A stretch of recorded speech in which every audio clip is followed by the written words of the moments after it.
O Fortaleza vencia até 32 minutos do segundo tempo, quando o Vitor Gabriel empata o jogo e o Leão empata contra o Juventude, lanterna da competição lá em Caxias do Sul. O Hugo do Vale acompanhou com a gente esse jogo, que foi truncado durante todo o primeiro tempo, sem tanta qualidade, um jogo chato. No final o Fortaleza consegue um gol. Segundo tempo, a gente esperava que o Fortaleza administrasse, tentasse o segundo gol, não foi isso que aconteceu, e que o Fortaleza volta de Caxias com apenas um ponto na bagagem. O próximo adversário vai ser o Flamengo. Mas já a gente fala sobre o próximo confronto.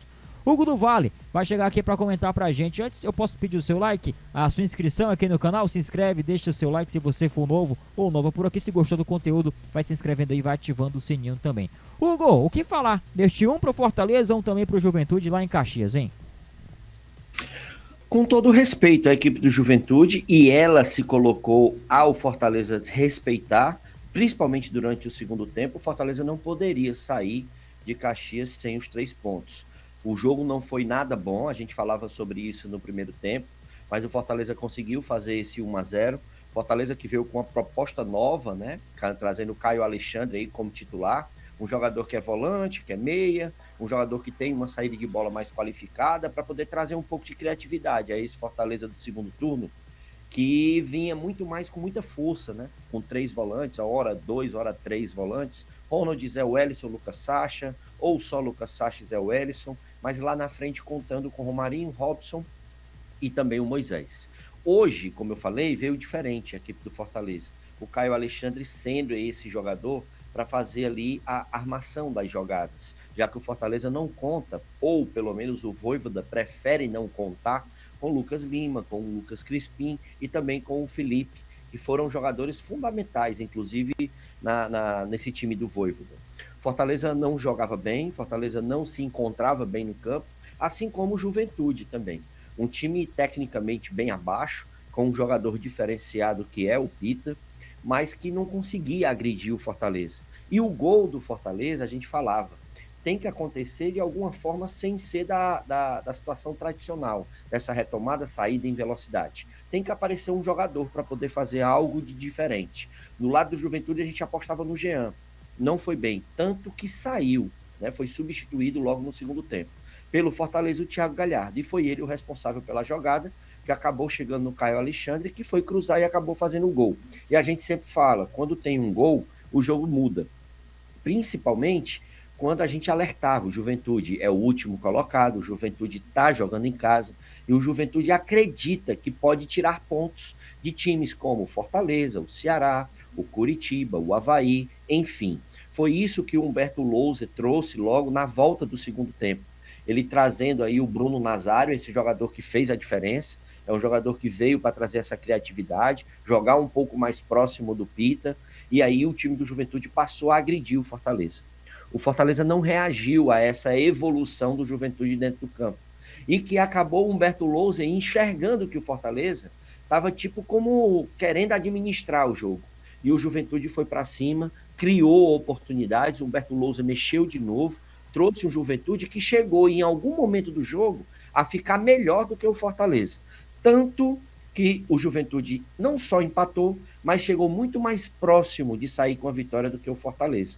Então o Fortaleza sai de Caxias do Sul com 1 ponto, e para o Fortaleza é muita coisa mediante as situações do que foi a partida. Mas, como eu falei no início, um Fortaleza que deveria voltar para casa com 3 pontos, já que tem uma missão no segundo turno de vencer 9 partidas, e ainda não conseguiu. Venceu as 5 e deu uma estancada. E isso é preocupante, porque os próximos confrontos são bem mais difíceis. Fortaleza pega o Flamengo, então fica bem mais difícil conquistar essas 9 vitórias. De um todo, foi um jogo monótono, mas que depois do gol realmente mudou e ficou bem mais atrativo. Fortaleza volta, como eu falei, pega a equipe do Flamengo e segue a sua sina. O Juventude, na minha opinião, já rebaixado, eu acho que vai conseguir ainda tirar pontos de algumas outras equipes que for enfrentar, seja no Alfredo Jaconi ou fora dele.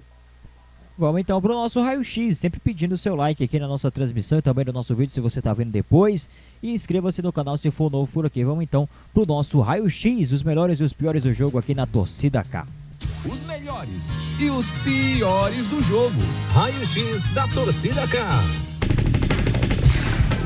Melhor do jogo, Hugo do Vale. Pra você, quem foi o craque da partida? Um jogo monótono, como você falou, truncado, mas quem se sobressaiu hoje?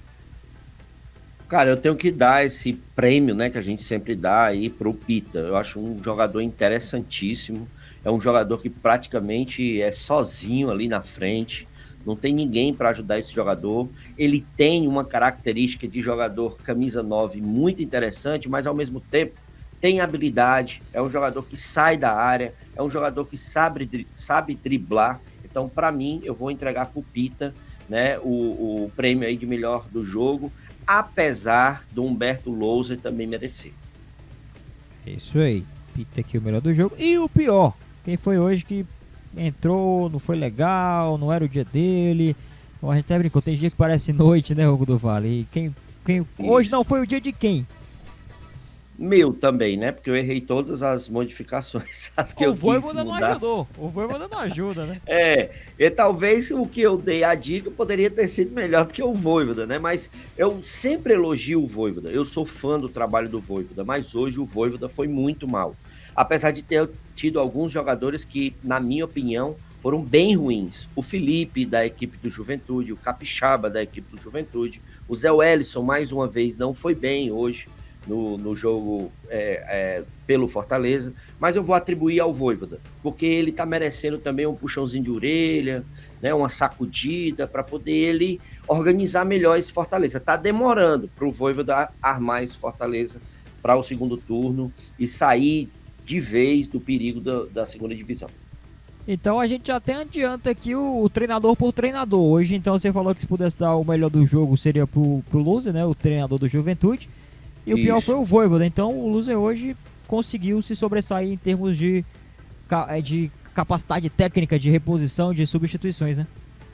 Até porque, vamos lá, o Juventude saiu perdendo de 1-0. Não é porque ele empatou, mas é pelo que ele produziu no segundo tempo e foi com as modificações do treinador, né? E o Fortaleza, ganhando de 1-0, não conseguiu segurar o resultado para sair com a vitória de 1-0, justamente por conta das modificações feitas pelo Voivoda. Então, por isso, o Humberto Louser hoje foi melhor do que o Voivoda. O Robson tá fora do jogo contra o Flamengo, né? Só para dar um detalhe aqui, ele tomou o terceiro cartão amarelo, isso, né? E tô buscando aqui os outros pendurados. Boy que não tomou cartão, o Fernando Miguel nem jogou, o Tite não tomou cartão, o Ceballos não jogou, o Capixaba não tomou cartão, o Ronald não tomou, né? Foi substituído, entrou no segundo tempo. Mas o Robson tá fora, ele tomou o cartão, o Romarinho também não jogou e tá pendurado, né? Mas enfim, é a lista de pendurados do Fortaleza. É isso, e agora pra esse jogo contra o Flamengo, já dá alguma coisa pra projetar? Tempo vai ter pra trabalhar, o jogo sei lá no dia 28, né? Nessa semana agora, na outra quarta-feira, passando essa semana na outra. Então tempo tem, né, Hugo? São 10 dias, né, Alessandro? E a partir desses 10 dias, principalmente o Fortaleza, pelo que eu venho falando, ele precisa definir, né, como vai jogar. Falei que o Fortaleza joga com 3 volantes, 3 atacantes. Fortaleza joga com 2 volantes e joga com mais um jogador para armar ali no meio, que ele sempre adianta o Capixaba, né? Mas hoje jogou com o Caio Alexandre, sendo esse armador de jogadas. O certo é que a gente não consegue desenhar o Fortaleza. Hoje, se você me perguntar qual é o Fortaleza do Voivoda, eu não vou saber lhe dizer. Então ele vai ter 10 dias para poder tentar, dentre essas formações que ele fez, qual o Fortaleza que pode surpreender a equipe do Flamengo, né? Na minha opinião, manter a pegada da volta do segundo turno seria a melhor opção. Esses 3 volantes, com 3 jogadores de velocidade, para poder o Fortaleza ser aquele time reativo, até porque ele está necessitando disso. Fortaleza precisa das 9 vitórias. Né? Então, para essas 9 vitórias, ele tem que ser muito mais cauteloso, mas não ter medo de perder. Esse é que é o mais importante. É isso. Aqui na nossa torcida K, nosso bate-bola final, Hugo do Vale por aqui. E se você gostou, já sabe, né? Deixa o seu like, deixa a sua opinião também aí no chat, nos comentários, que dentro, claro, né, da sua ótica, a sua opinião, o que é que você acha dessa sequência do Fortaleza. Agora tem o Flamengo, próximo dia 28 de setembro, às 7 horas da noite, no Castelão. Inclusive os ingressos para a torcida visitante já começaram a ser vendidos, consequentemente nessa semana também para a torcida tricolor. É isso aí, gente, é o nosso bate-bola final.